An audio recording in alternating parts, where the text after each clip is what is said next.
The mirror's gaze. Her reflection is still distorted by the bandages that cover most of her face. She's moved into a new apartment and is trying to get her life back on track when she becomes increasingly obsessed with an antique mirror in her bedroom. The mirror seems to beckon her closer, revealing the truth about her horrific injuries and the person she's become. As the story progresses, the bandages are eventually removed from her face.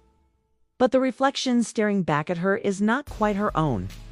It holds a subtle, unsettling difference, a gaze that seems to know her deepest fears and exploit them. The longer she looks into the mirror, the more she sees this doppelganger-ish version of herself, a warped reflection that seems to mock her own humanity and sentience.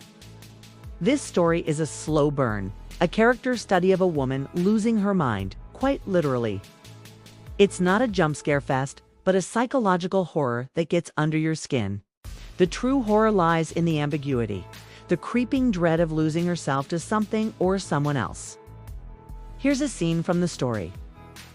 She stood before the mirror in the dim lamplight, her face still obscured by the bandages.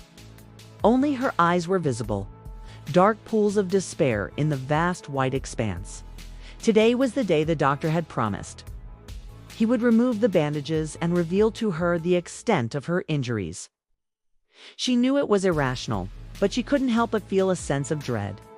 What if she didn't recognize the face staring back at her? What if the person she once was no longer existed? The doctor's hand trembled slightly as he reached out to touch her bandages. "Ready?" he asked, his voice soft, almost apologetic. She nodded, unable to speak, her throat constricted with a sudden surge of fear. With a swift movement, he pulled away the bandages, revealing the horrifying truth. Her face was a mass of twisted flesh and bone, a grotesque parody of its former self. But it wasn't just the physical trauma that shocked her. It was the realization that the face in the mirror didn't belong to her. It was a stranger's face, a face that was a mockery of her own. And those eyes, they were filled with a cold, calculating gaze that seemed to pierce through her very being. This is a story about facing your fears, about confronting the darkest aspects of yourself and the things that make us human. It's about the fear of losing ourselves, of becoming something less than human. And it's about the fear of the unknown, of what lurks in the shadows just beyond our perception. So, if you're brave enough to face your fears, step into the light and confront the truth.